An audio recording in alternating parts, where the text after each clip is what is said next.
This podcast was produced by OAR FM Dunedin with support from New Zealand On the Air.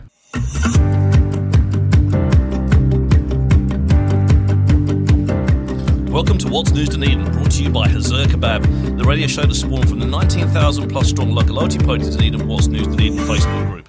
The group that's been put in the social back into social media since 2020 with respectful adult debate and a sense of humour. I'm your host, Richard Knights. On today's show, we'll be talking to our wonderful guest, Helen Beattie, Managing Director of Veterinarians for Animal Welfare Aotearoa, who'll be telling us more about themselves and what they do, as well as helping us look back at the posts that have generated the most interactions over the past 7 days on the What's News Dunedin Facebook group. Those posts this week are the reversal of the Albany Street safety upgrades and the role media plays in actually presenting that information. A gorilla gardener, and that's not gorilla with an O, it's gorilla with an EU, gorilla gardener that's planted 50 natives at Queen's Garden, and America's commander-in-dumb coming out and saying that Tylenol, which is paracetamol to you and I, is responsible for autism. Helen, welcome to the show. G'day. That's quite a collection. It is quite a collection. And welcome back to the show, Stas. It was your second time joining us on the show, and about the 15th attempt to get you back due to illness and God knows what else that we've had over the last little while. So I'm glad to see you well, which is fantastic. Not enough Tylenol, obviously. Clearly, yeah, exactly. You wouldn't be wanting the Tylenol. So, but before we do, since you were last on the show, we have a new feature on the show now, which is called Pun of the Week. You may have seen it. We have Pun Day Monday, and basically bring our best dad jokes to the start of the week, and whoever gets the most laugh reacts, and it's as simple as that. It's nothing scientific about it. Gets to have their joke read out on the show on Friday.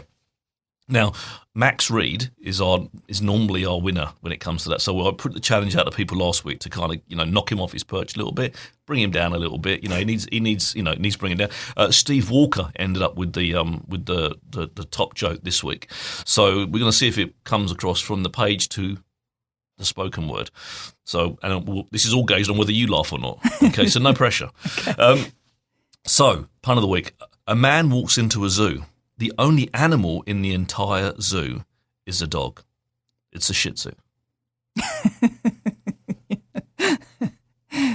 You see, I thought about whether I could get away with that on the radio, and I thought I can, because Shih Tzu is just a type of dog. 100%. Before anyone starts making complaints. It's a great joke for a veterinarian. Oh, absolutely. Well, I thought that there are a couple of there's some good veterinarian puns in these, especially in the topics of the week as well. So I thought when I was doing them, I thought, yeah, this is going to work. Yeah. So there's obviously not only one animal in the zoo, though. That's the problem with the joke. There's two. Well, there's the human. Yeah. Yeah. But then with Steve Walker, then we're not sure we'll go with that.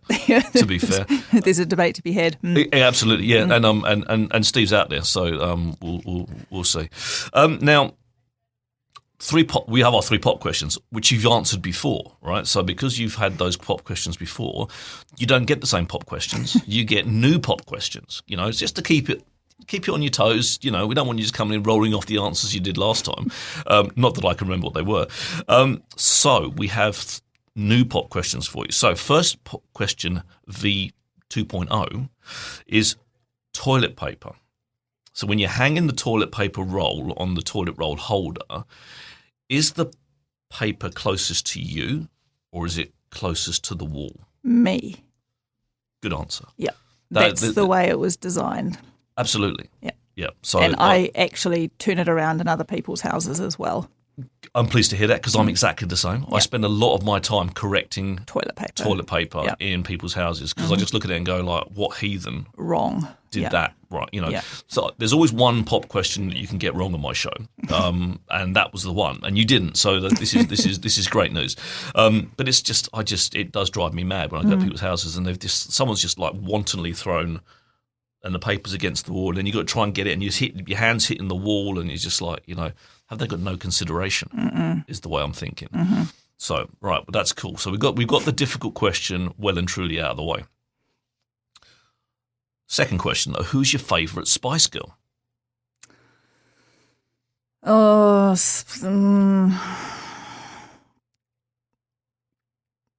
Sporty. Interesting. Yeah. And I say that because not many people have chosen Sporty when I've asked that question. Most people have gone with someone else. But there's 2 of you now that have actually chosen Sporty. And not that Exclusive. not that there's a wrong answer when it comes to the Spice Girls, because they're all wonderful in their own individual ways. But it's been quite surprising how little Sporty got mentioned, and suddenly we've had a little run, pun intended, of Sporty, which is fantastic. So, and third and final question, and this is obviously the one. This is your thinker for the day. So, would you rather, listen carefully, none of your friends like your partner, or none of your partner's friends like you? So you've got a choice. The latter. Yeah. So you want none of your partner's friends to like you. You're happy with that, as long as your friends like your partner. Yeah. Yeah. So I think I'd be the other way. Because I don't really get out, so either way, which way, it's not going to make a huge difference, to be honest. So you can have friends that you can be in and have friends. You True. That's right. You don't have to be out. And my 5 friends generally have given a tick, so we're doing okay. Yeah. So you don't care if your partner's friends don't like you. Not really. No, it's not true. I care about both, but you made me pick one. I did make you pick one, and that's the whole point. This is why it's the thinker, So so we've got something to talk about, something to spark the old synapses in the brain. I feel like good friends have a duty to tell you when you're making bad decisions. Yeah. And wanting to be very careful about how I pitch my relationship history as not bad decisions. But, maybe if people are more upfront about that, then that's a good thing. So if they're giving a seal of approval, then I'm pretty happy with that. Yeah, I think I want to be loved, so I think I need my partner's friends to love me. So then it becomes a trade-off about who has the most friends. Yeah, and if that's if that's how we're going to judge it, then I'm definitely picking the wrong side, because I got a small group.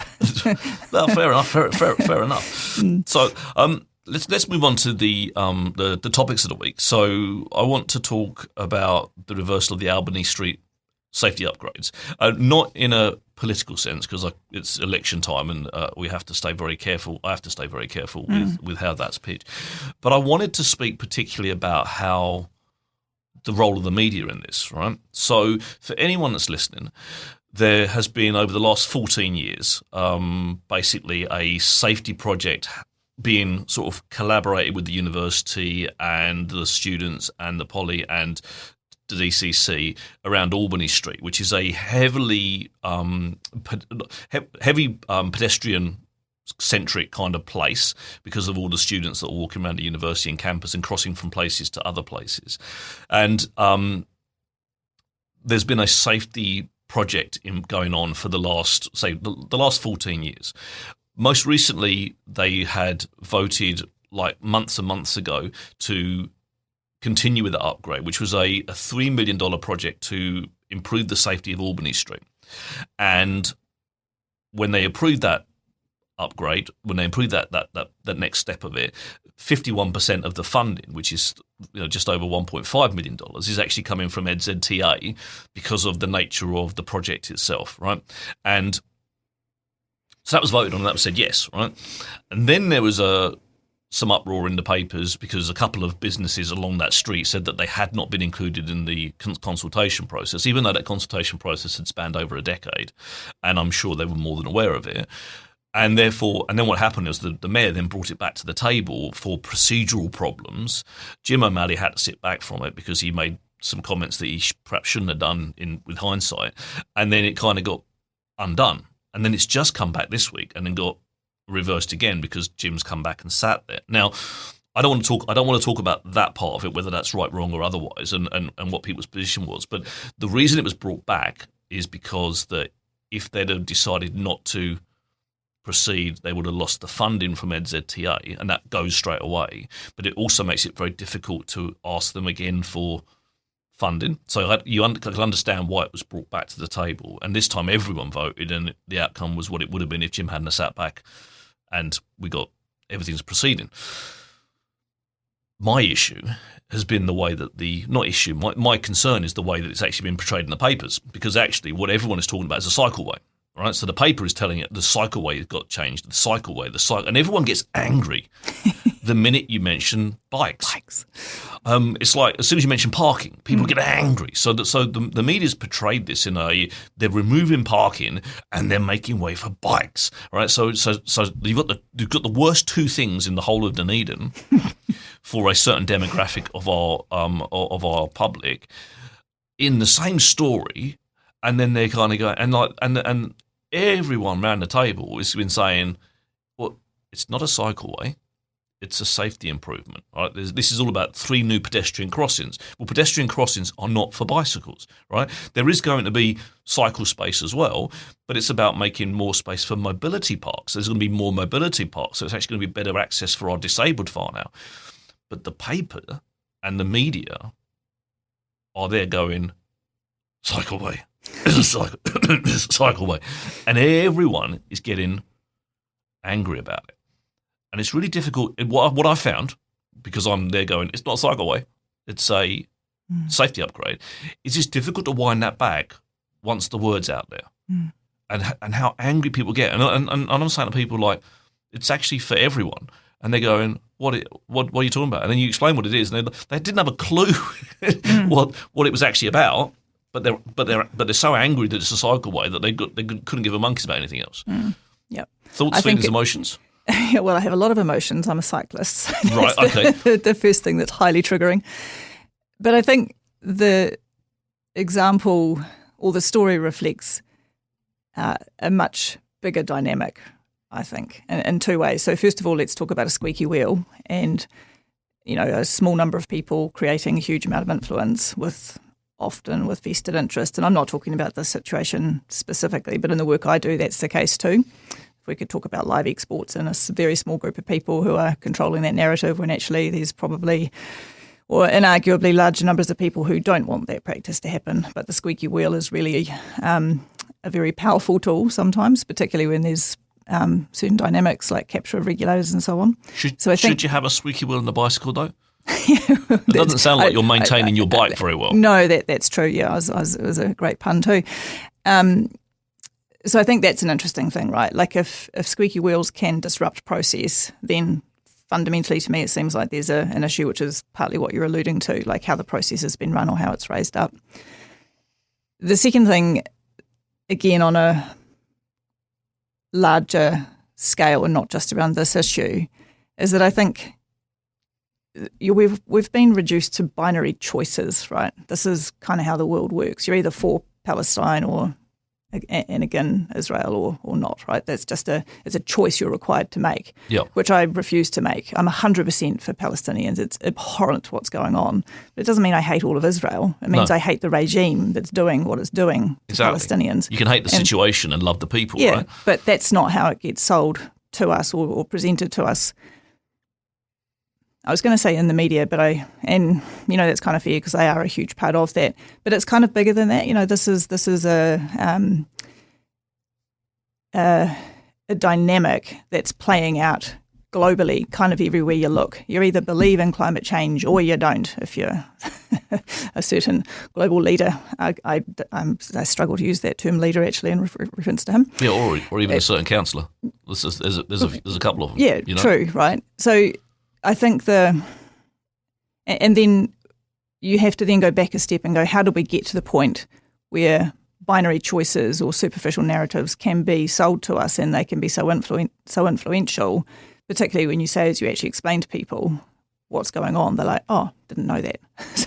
So there's a lot in that statement, right? Yeah, They're making a choice, highly attached to it, quite emotive. There's a whole bunch of backstories about, whether or not you hate cyclists or not. As a cyclist, I've been spat on and had things thrown at me and, Dunedin's a very dangerous place to ride around on a bike. That's disgusting. Like, genuinely, I'd like to stop that there at this point and kind of go, you've been spat on for being on a bike. That is, like, where do people get off on that? Like, I just, I would say that I have been as angry as I've ever been in my life, like literally like boiling point, like want to explode. Never once thought to spit on someone, genuinely, even at that moment of complete enragement. And I'm an emotional guy. Like I wear my emotions on my sleeve, so I can be that angry, right? Even though normally chill, Never would have thought to do that. That is it's pretty unhinged, isn't it? It is, isn't it? Yeah.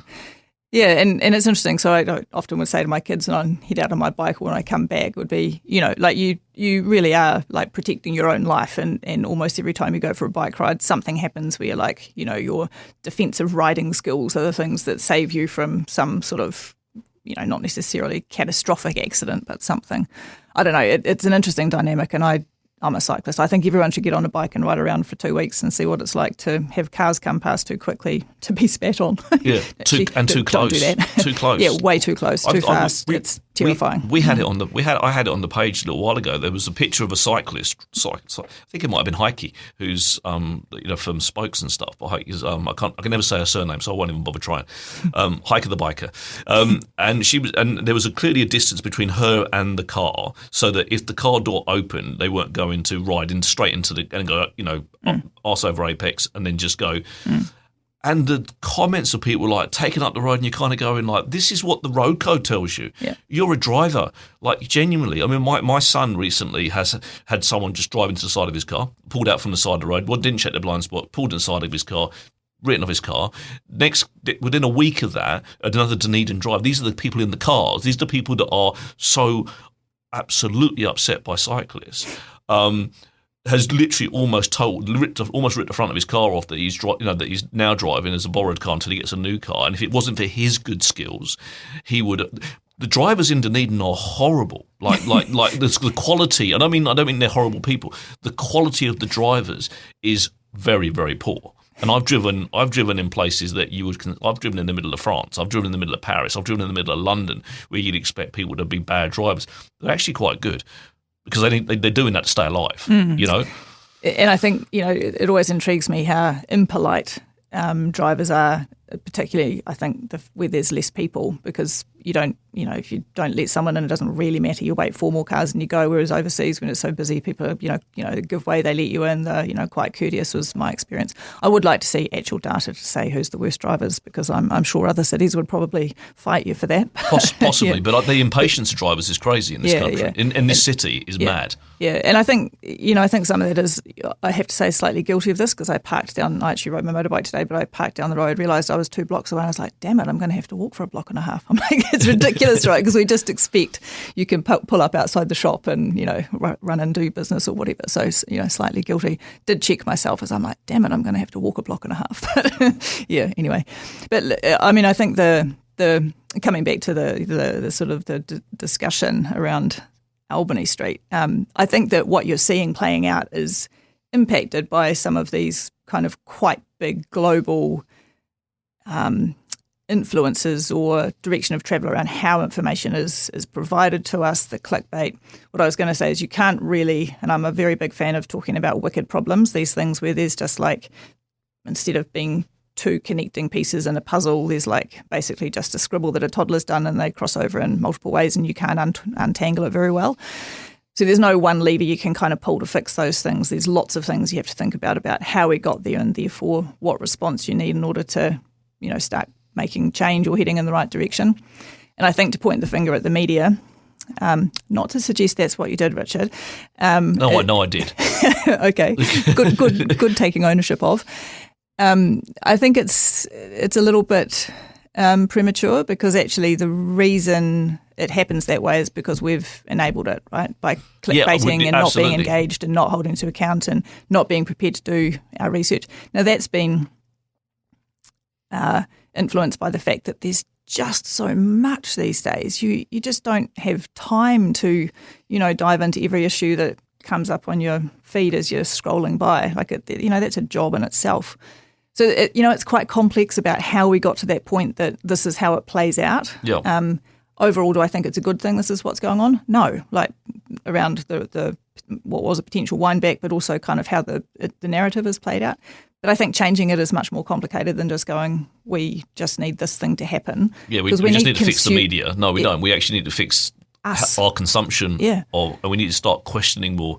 But it's, again, we live in a very short time frame, sort of soundbitey type environment these days. 100%. Yeah. And it's difficult to say, I need to dig under the hood. You see a meme and you take it as read that whoever created that thing with a frog on it is that's the truth. Yeah. And invariably it's not, it's like, but it's so easy to do that because life is so busy. We've got other pressures that we're dealing with, and I totally get it. I mean, yes, I have pointed the finger at the media. But I believe as the fourth estate, they have a responsibility that perhaps I don't as the consumer of that information, that they need to at least make attempts to be factual, to be fair. Not to necessarily be neutral, because you can't take bias out of media. It's impossible, like genuinely, because it's all written by people with bias, right? There's no way you could have a totally neutral media. I think that's just pie in the sky wishful thinking. But I still think they have a responsibility to be responsible.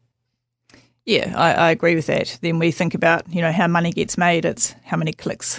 Exactly, exactly. And that's the medium that that's the space they're now playing in. Yeah. So you can potentially understand why they appeal to that method of reporting, because actually that's the best thing that generates income. And sometimes it's just around, what the headline is, whether that's provocative enough or interesting enough, or I don't know, whatever the thing is that's making people click on it, because sometimes the headline is also very misrepresentative of what's actually in the content. Like you see that a lot too. If you read this, you think one thing. You read the article, it's like, oh, actually, that's quite often it's not the same person that's even written the headline. That's quite often in media. But again, that comes down to the consumers actually being prepared to dive in and do the reading and the thinking, and read the whole thing, and not just take it as written, or that's pun not intended, but take it as gospel that the headline is the.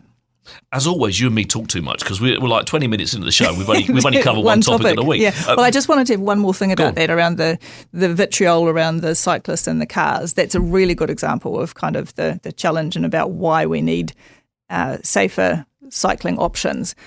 I just put a plea out there to motorists around the difference between commuter cyclists and competitive cyclists, because commuter cyclists don't fit on cycle lanes, right? We go, that's not why you're there. You're out to train and go a bit harder and a bit faster than your average commuter. This is me casting aspersions on commuters.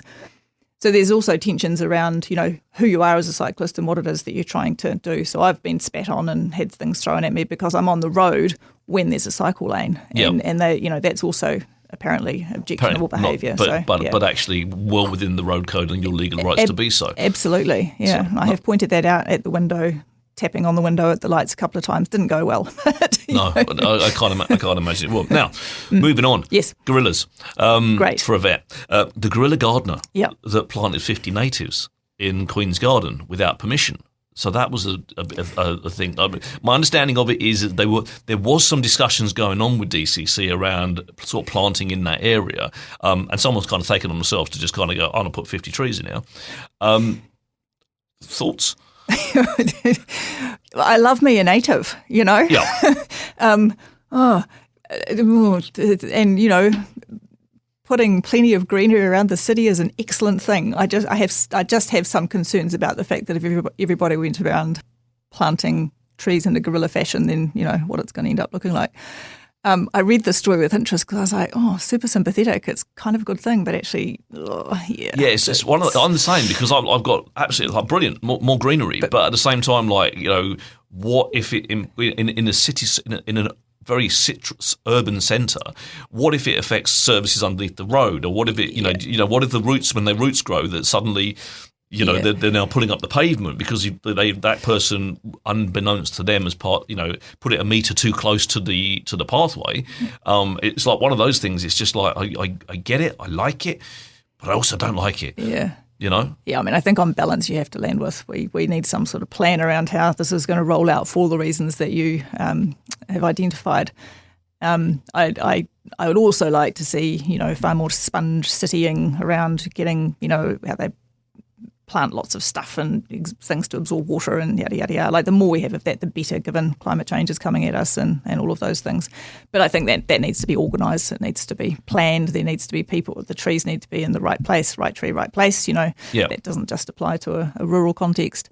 And making sure that, they're going to get looked after and not just not going to do harm, but they're going to thrive in the place they are and bringing in biodiversity in the right place and yada yada. So there's lots of things to think about, but yeah. There is. And I say, I don't think we should be criticising the human being for what is but genuinely a well-intentioned move. But at the same time, it's like, oh yeah, I'm the same. Some people are like angry about it. I can't get angry about someone planting a tree. But what I can think is like, really, it needed that. They're kind of almost to the point of finishing the conversation. It sounds like from what's reported in the media that we don't know is giving us the whole thing, and But at the same time, yeah, it's just like it was almost like a week too early. Because they were talk. They could have kind of gone on with the blessing, and they kind of gone that. And here we are with something that we planned and we did, and everyone goes, "Way!" Yeah. You could look at it and go, "Trees aren't cheap, and it's an incredibly generous gift." Okay, absolutely.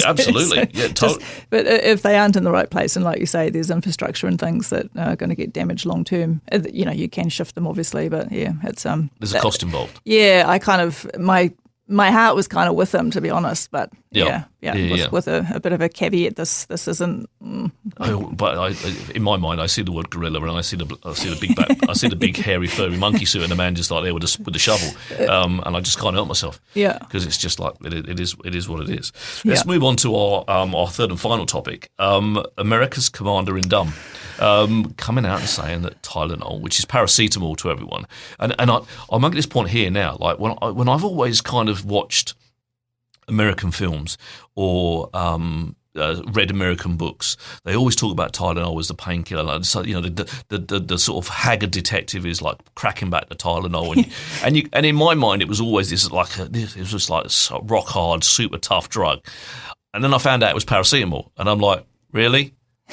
Really, guys? Yeah. Just pop the colour. My kid takes paracetamol, but anyway. But apparently that causes autism, according to RFK Jr. And now, like, Donald Trump's kind of grabbed that and kind of gone. Like, I am genuinely blown away that on a world stage, people are allowed to be as stupid as that. So I had a similar response, and then I was like, why am I surprised again, given everything that's happened over the last period of time? Because there's kind of no rules and there should be no surprises anymore, right? Like remember back in COVID when there was the thing about his suggestion around maybe injecting bleach would be a good thing to kill COVID. Probably would be a good thing to kill COVID, amongst other things, like people.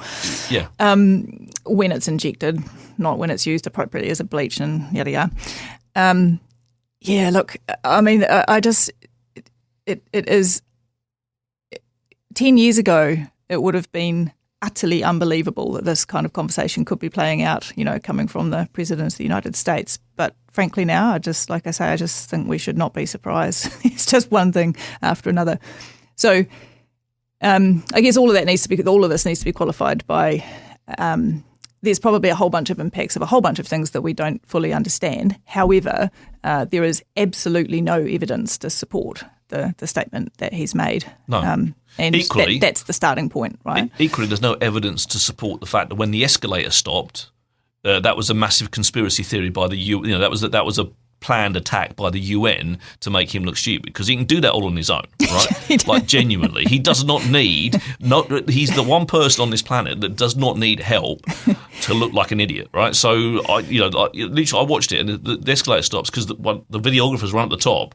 And it's only about it's not even a full flight of bloody escalator, right? The videographer, his own person's run up and knocked the bloody stop button, all right? As he's gone up. But yeah, apparently that was planned.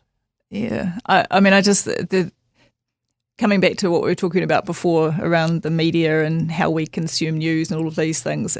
These things are all tied together, right? The misinformation, these outrageous statements, there's. I think what we've seen over the last few years, and maybe that's only because it's now in my consciousness, but there's a group of people to whom these narratives really appeal, right? And circulating them and amplifying them is, it serves a purpose of disruption. I think it also serves a purpose of keeping people busy thinking about crazy stuff like this while actual policy and other things are going on around the side. I mean, David Seymour's doing the same thing, right, around a bunch of things. There's the Treaty Principles Bill is objectionable and abhorrent as it is, but the Regulatory Standards Bill was the business, right? It was worse. It's by far worse. And these distraction techniques. And I saw a meme, coming back to memes, because that's where you get your quality information from. That's where the truth lies, right? Like, genuinely, like if there's a picture of a cat and there's words on it, I'm believing that. Yeah. But it was essentially this in a meme, just the worker bees or the worker people, head down, ass up, and just missing the big picture because we're so busy and so distracted by these things. The world wants us to be angry, doesn't it? Like it feels like it. The world, and I say the world is maybe the powers that be. They want us to be angry because if we're angry and distracted, we're not paying attention to the things that really matter. Mm. Yep, I could do a 24-hour soliloquy on that issue. But I agree. And you ask yourself the question: is this a conscious choice that this is kind of the narrative and the dynamic and the environment that we're intending to create? Like, is that what's going on, or is it just that we're too stupid to see it and we keep buying into it and continuing to create and contribute to the distraction? I don't know the answer to that. I keep saying to people, right? People say the average IQ in America is like 90, right, or whatever it is. But that actually means that half the population have an IQ that's lower than that. And if we're appealing to the lower, to the lowest common denominator, then we're genuinely appealing to people that don't necessarily have the wherewithal. And I'm not having a go at people that have lower IQs. They not necessarily have the wherewithal to understand that they're being played.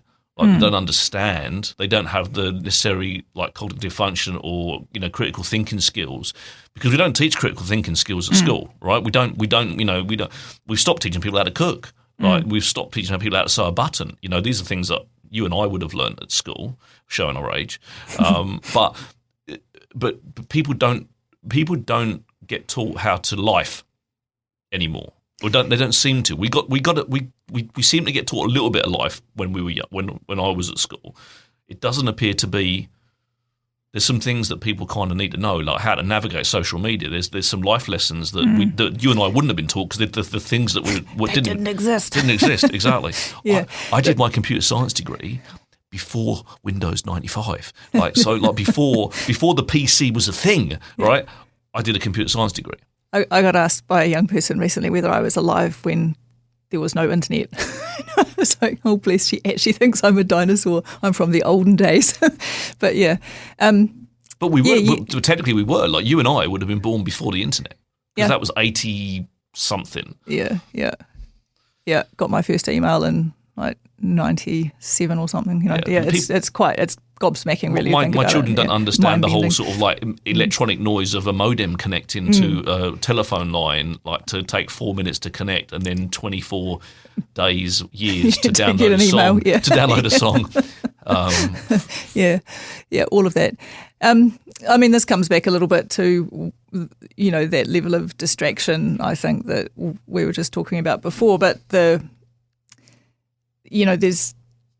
there's so much to be done just to keep your nose above the tide line that for a huge number of people, there's no time for, having policy conversations and thinking about,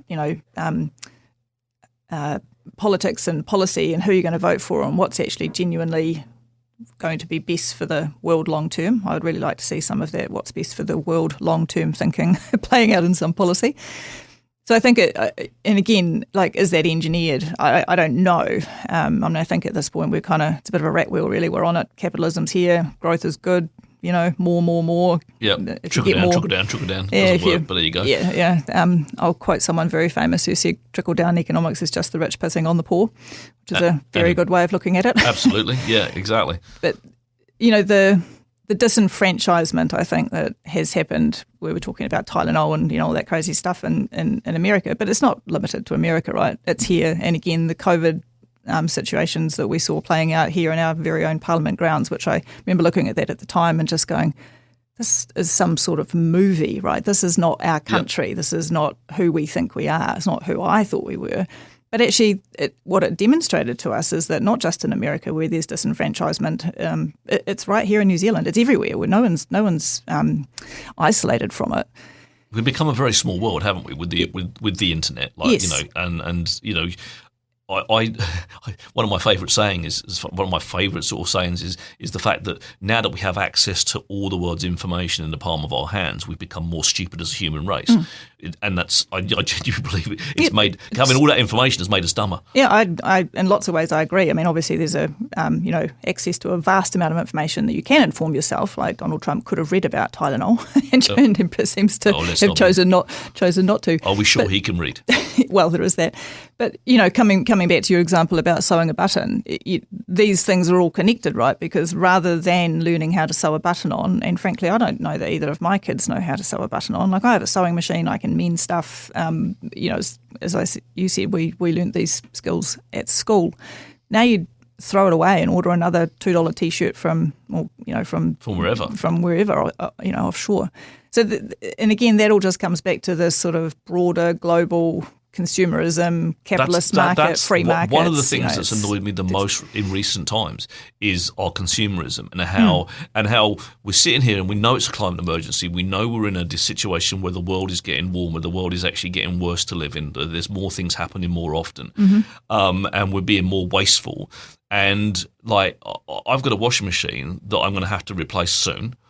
Because it's going to break and it's going to become more cost effective to buy a new washing machine at $2,000 than it will be to repair the damn thing when it breaks, right? And I know it's coming, right? And it's just, and I got a packet of toothpaste the other day from the supermarket, and the box it came in was ginormous. Like literally, in a world where we're wanting to produce, where we should be kind of going, we need to produce less waste, people. We need to produce less waste because actually the resources are actually finite, and we're going to run out of shit, right? And this cardboard box, admittedly, it was all cardboard, but it was 4 times the size of a normal toothpaste tube. Yep, and those things, they make me mad. Or just the plastic wrapping on things and like little plastic ties, and I mean, it's Japanese mayo. It comes in a plastic bottle in a plastic bag.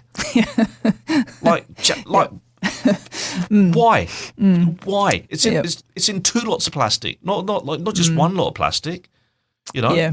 And again, these are kind of wicked problems, right? When you think about how do you start to unpick that? And like I spend a lot of time bending my mind about this. I don't, in my way above my pay grade to actually fix it. But I do worry about it and think, well, what does it look like if we were going to resolve these things and, not have the disenfranchisement, coming back to what this actually started being about, like Tylenol and how people would believe that story and COVID and all the rest of it. Like, how do you start to unravel all of those narratives and go, actually, the trajectory we're on with, capitalism and growth is creating what we've got. So that's been a bit of a failed experiment, hasn't it? It's not working out that well except for the fat cats.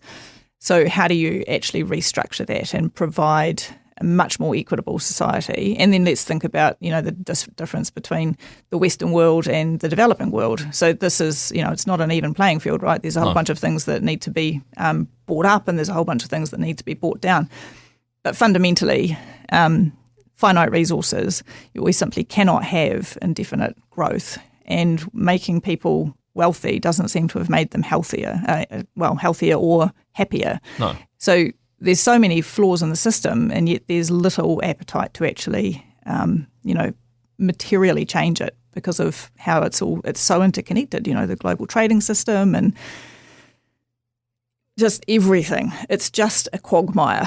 So what do you do to actually pull a lever or start something that looks different, which would ultimately end up in less disenfranchisement if people, experience life differently because of the system within which we live? Now, that's a huge question and not where you thought this was going to go. But fundamentally, that's that's the crunch, isn't it? And we're 40 minutes into the show, and I haven't even run an advert for our wonderful sponsor. So I'm going to, because we're going to have I've got to squeeze 2 in before the end of the show, and we've only got like 15 minutes left. So let me grab one of those quickly.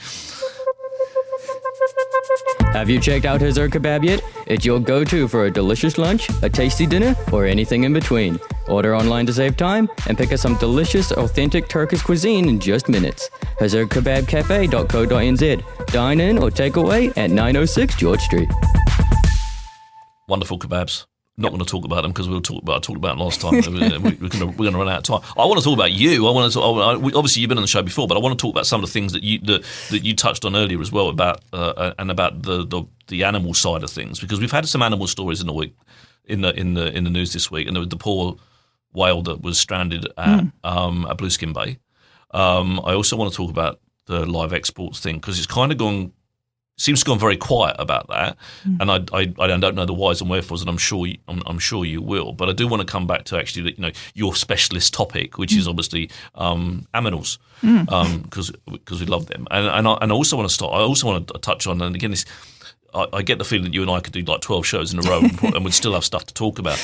But one of the things that came in was bycatch, and some of the animals that have been caught, like the hoi-ho and stuff like that, has been in the paper, it's been in the news recently as well. So I don't know where you want to start with it. You pick one and we'll go with it. But there's some stuff that needs unpicking. And maybe live exports, because obviously that's something you mentioned earlier. Yep. All good topics. Yeah, so live exports, it's been something that I guess most people have been aware of. Sometimes I think about that and go, maybe it's just because it's my thing. I think everybody knows about it. But just to cover that off, we put cattle on repurposed container ships and have been sending them to China. So that got banned under the last Labour government after the sinking of the Gulf Livestock 1, which killed 41 people and about 5,800 cattle. Wow. In absolutely horrendous circumstances. The boat sank in a typhoon. So there was actually a review going on at MPI before the Gulf livestock sank, but that sort of expedited that process, or changed the direction of that consultation, I suppose, and the review that they were doing, which ended up in the ban coming in. Then with the change of government, one of the things that I think ACT campaigned on was about bringing it back. And so that's been, we've all been waiting with bated breath and praying that it doesn't happen. So there's a bunch of animal welfare advocates that are working together and have done so for a number of years, but including running a campaign and a public petition, and then going and talking to the select committee about that, and doing the normal processes that you do when you're lobbying to either try and achieve something or stop something happening. And at the moment, we are waiting for the actual documents to come out from government that they say that they're preparing around what the consultation about what the reinstatement would look like, what the animal welfare instrument would be that would keep these animals safe on these vessels when they're sailing to China and possibly other destinations. So at the moment, we're all in a holding pattern. And I just want to be very clear that to my knowledge, with everything that I've seen and heard and data and research and speaking to people who have been on these vessels, there is no way that these animals can be safely exported by sea and have their welfare appropriately attended to. It's not possible with the conditions that they experience on those boats. So just as a simple example, or a couple of things, it gets really hot going over the equator, and it's very, very humid, and our cattle are not used to living in those conditions. So heat stress is a real problem, and I'm talking heat stress that can kill some of these animals. But also just the living conditions themselves. There's no effluent system. So, like at a stock truck where it drains down below, so they're not standing in their own urine and faeces.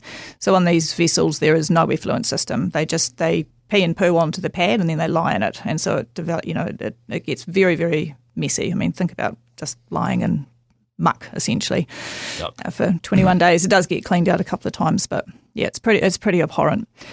Secondly, just the vessels themselves are they're very old. There's a few purpose-built vessels, but there are a lot of repurposed ones. They're not really fit for purpose, and that's why they don't have an effluent system, although the new ones don't either. And inherently putting a whole bunch of animals on these and sending them out to sea where, there's only a limited amount of food and water that they have available. Things go wrong, vessels break down, they sink. There's all sorts of things that happen during voyages, which is all, again, evidenced in research. The risk is just, it's not able to be mitigated. If we really think it's necessary to export our genetics, we should be doing it by air or sending semen or embryos and, having that implanted or inseminated at destination rather than sending live animals by sea. So, yeah, we're hoping it's not going to come out. Labour has promised they're going to put the ban back in, which is a fantastic move from if it does come back, it will only be for a short time. They've given an undertaking that they will, again, ban it when they come back into power. And we've got to hope that that's next year. Yeah, one would hope.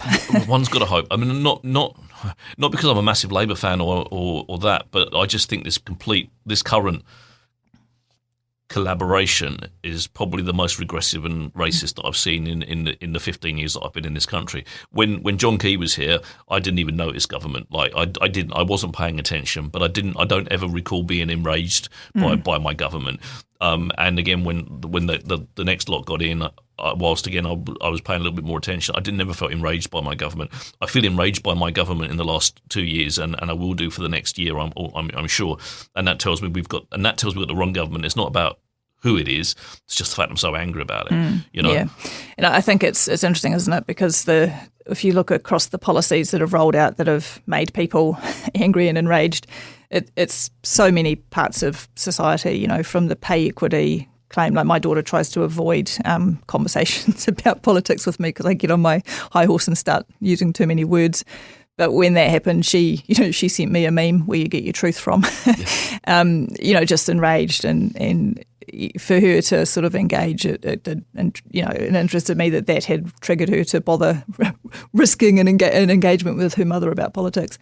But there's environment, there's animals, there's women, minorities, non-binary, the LGBTQIA plus community. Like it's just across the board. It's everything, isn't it? Yeah, and you look at it and you think it's a bold government who's going to piss off so many different parts of society and think you're going to get re-elected. It's almost like they set out not to get re-elected. It's like, in my mind, it's almost like they set out to kind of go like, let's just mess it up for 3 years because we're not coming back.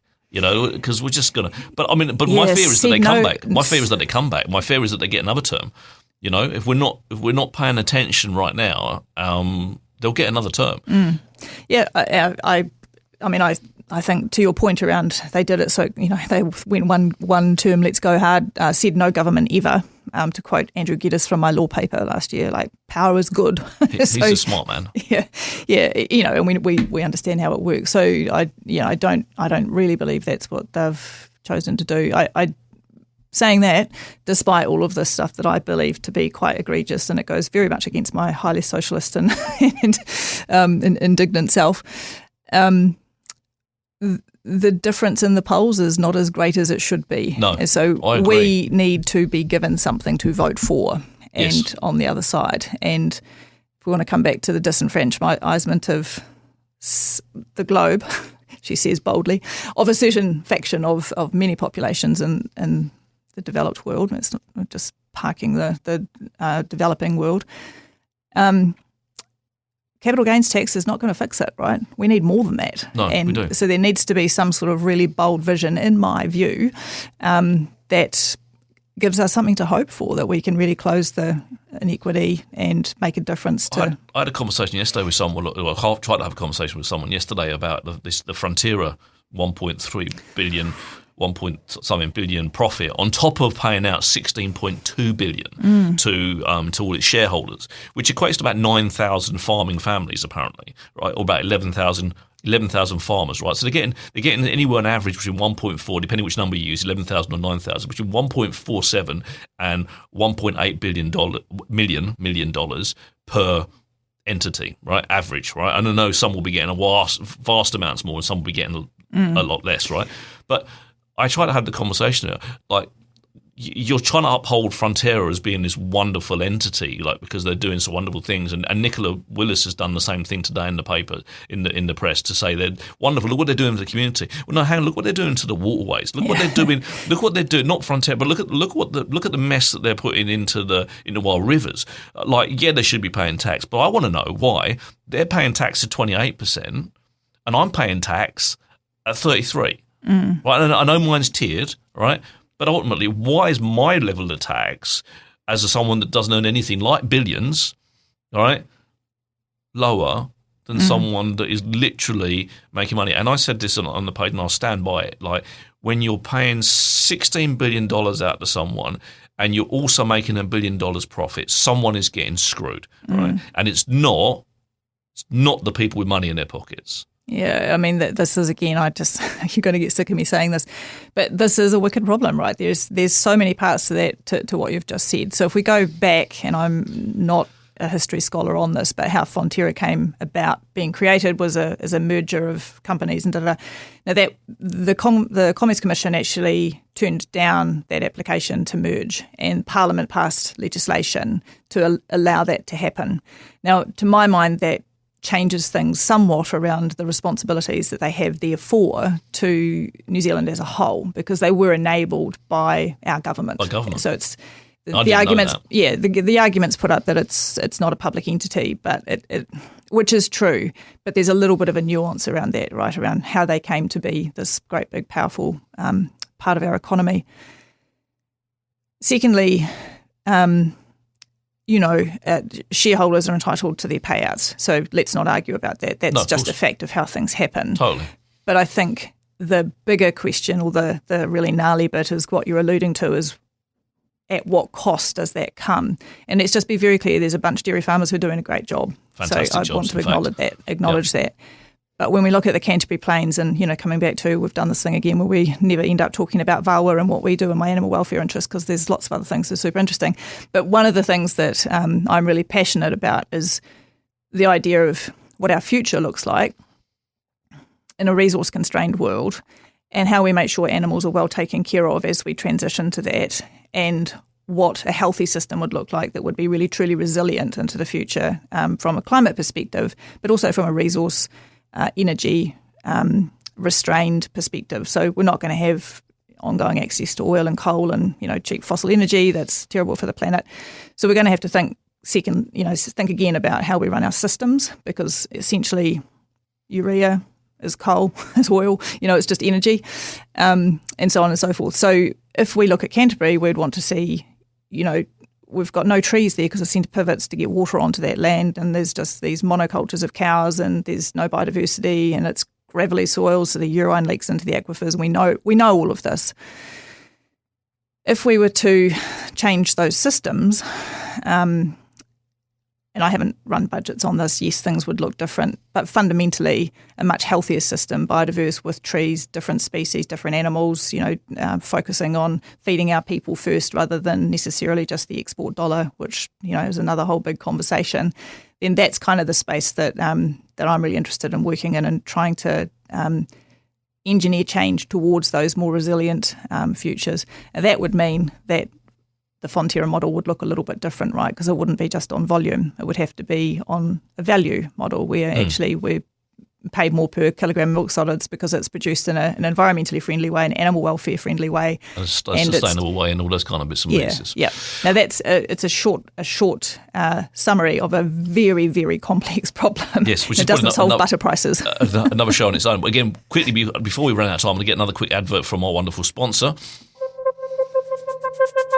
Have you checked out his kebab yet? It's your go-to for a delicious lunch, a tasty dinner, or anything in between. Order online to save time and pick us some delicious, authentic Turkish cuisine in just minutes. hazardkebabcafe.co.nz. Dine in or take away at 906 George Street.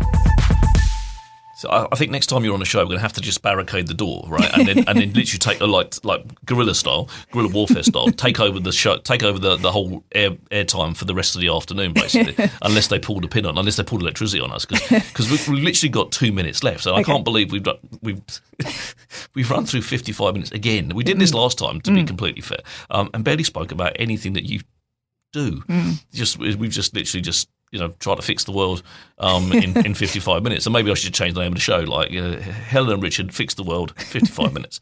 We've got a minute and a half left. What are we going to talk about in a minute and a half? Because that's just Oh golly! Pick a subject. One of your faves. Cat management. Cat management. Oh, that's a big one. Yeah, that's a big one. And as a cat owner, I'm all for it. Like genuinely, because we need to stop the predation. Yes, we do. Yep. So I'll just do a little plug for the New Zealand National Cat Management Group's website. If you want to find out stuff, you should go to that. I'm really passionate about cats, love cats, but it's one of these kind of polarising things. And if we could come back, a lot of conversations to about how you have to pick a side. You either like cyclists or you don't. In exactly the same way, you do not need to choose between cats or native species. We can have both. Yes. We need policy, we need engagement, and we need change in behaviour over time. These are long-term plans to deal with cats, or to have cats in our life in a different way, much more like how we have dogs, and to give them the same sort of value. So they're not disposable, easy to come by pets, the way they seem to be treated at the moment. We want them sort of elevated up as far as, like looking like what your dog relationship looks like, where they're kept at home, they're registered, and there's a different sort of attitude to having a cat. And so that's my 60-second cat plug. And that is where we have to end it. Thank you very much for coming on the show, as always. Definitely going to have you back because it's just so much fun talking to you. Thank you very much. Just sit there while I just round out the show. Lovely.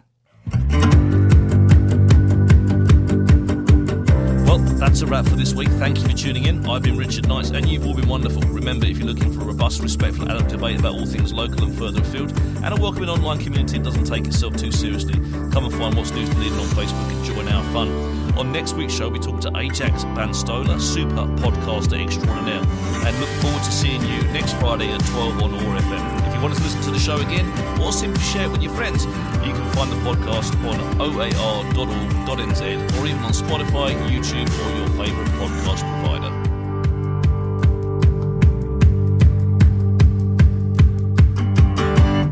This podcast was produced by OAR FM Dunedin with support from New Zealand On the Air.